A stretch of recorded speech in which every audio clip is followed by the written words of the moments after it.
International Men's Day, November 19th, is a global occasion to celebrate the positive contributions and diverse experiences of being male. On International Men's Day 2010, we're talking with Dr. Warren Farrell, author of 7 books including The Myth of Male Power and one of the world's leading experts on gender issues. When we look around us today, we see that the heads of corporations, politics, industry and society are predominantly male.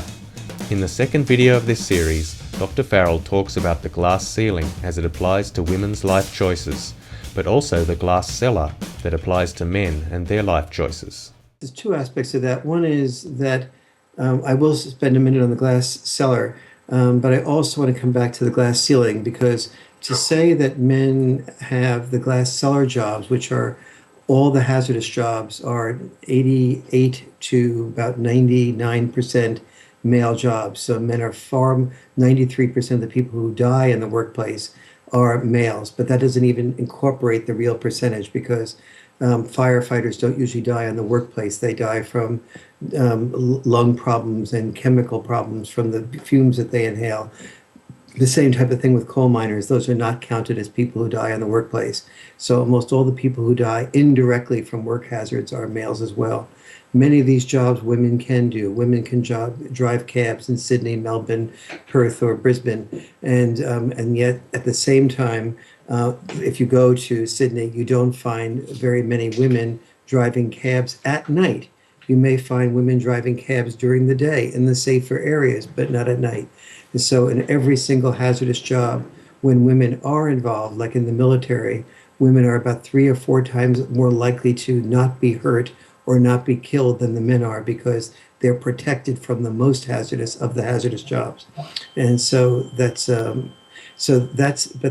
all those glass cellar jobs, it is 24 out of the 25 jobs that are ranked by the Jobs Rated Almanac as being the worst jobs in terms of security, in terms of benefits, in terms of work environment, in terms of hazards, in terms of dirt, in terms of being in a sewer, being on a roof, doing roofing, going over a bridge, and most bridges that are built at the deaths of 1, 2, or a dozen men.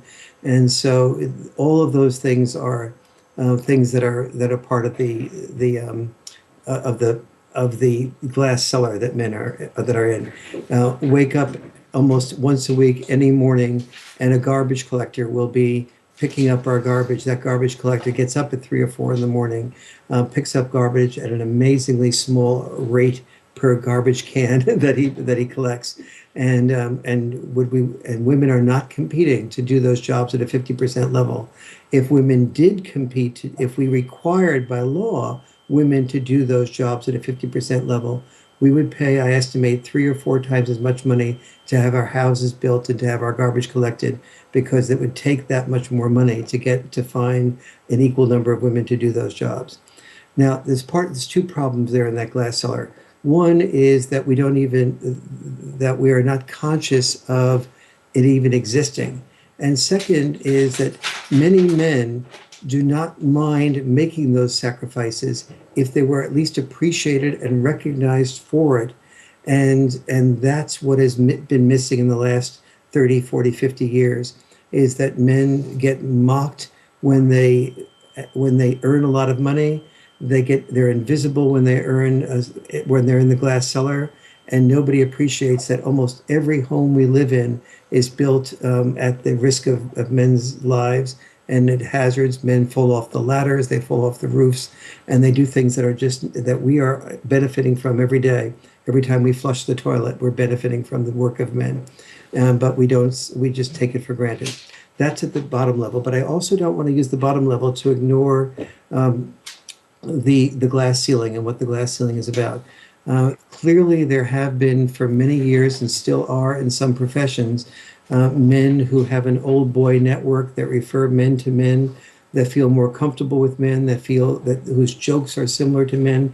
You and I would be probably, I don't know you, but the chances are fairly good we would be much more comfortable joking about sports and things like that. And there are certain metaphors and things about sexuality in particular that you and I would feel very comfortable with, especially if you're heterosexual. And so those types of shared connections are things that even when we don't mean to leave women out, women can feel left out by the sharing of connections. Now that has a parallel in the opposite world. When men try to become fathers, we oftentimes go into parks, and in the parks there will be largely women taking care of children, especially during the weekday, and we will feel left out of women's dialogue and women's camaraderie with each other. They may be talking about more female things, just like we may talk about sports. They may be talking about who does their hair the best, who does the nails the best, and things that are more female oriented that we feel sort of like just disconnected from. Or they look at us taking care of the children in the middle of the day in a park and wonder why doesn't he have a job? What's wrong with him? What's the matter here? He doesn't look like very much of a man to be available in the middle of the day taking care of a child. So that's really the male equivalent of a glass ceiling. But let's look more directly at the glass ceiling itself. The glass ceiling itself, here is the best way that I can describe it. I was asked by British Petroleum, ironically, some years ago to help them have their women get it more into executive positions. In the process of the investigation, I said, how much do you pay women before they become executives? And the answer was usually women make close to $100,000 prior to becoming executives. It's 100,000 US dollars. And so I said, right there, we have the beginning of our answer. Because when women start earning between $70,000 and $100,000 US, which is basically, depending on where in the United States you live, is enough to take care of yourself economically, women start asking a different set of questions, which is, I'm now taking care of myself economically. How do I take care of myself in other ways? How do I have enough time for my children, for my husband, for my private time, for my alone time, for my spiritual time, my time with my church? How do I have enough time to exercise, enough time to reconnect with women friends, enough time to just relax, to meditate, to do yoga, to do all the things that a healthy woman does, to learn how to eat right, to shop where I want to shop for things that I want to shop for. And so women start asking, once money is taken care of, women start asking, how do I create a balanced life? So we see that when women earn their own businesses, and the Rochester Institute of Technology says to women, what do you want from earning your own from owning your own business?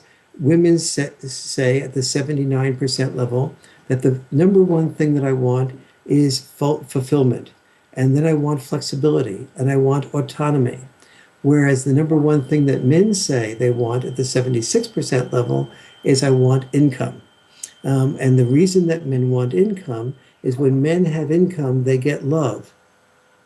Because without men earning money, there is no woman who's interested in the man reading why men are the way they are in the unemployment line. You know what I mean?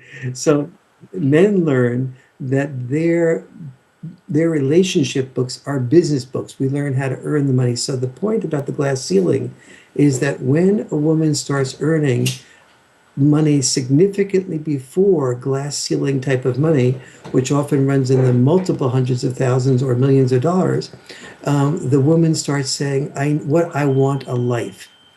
It is an indicator of men's powerlessness that we haven't given men the encouragement to ask that question of themselves when they get to start earning $70,000 to $100,000.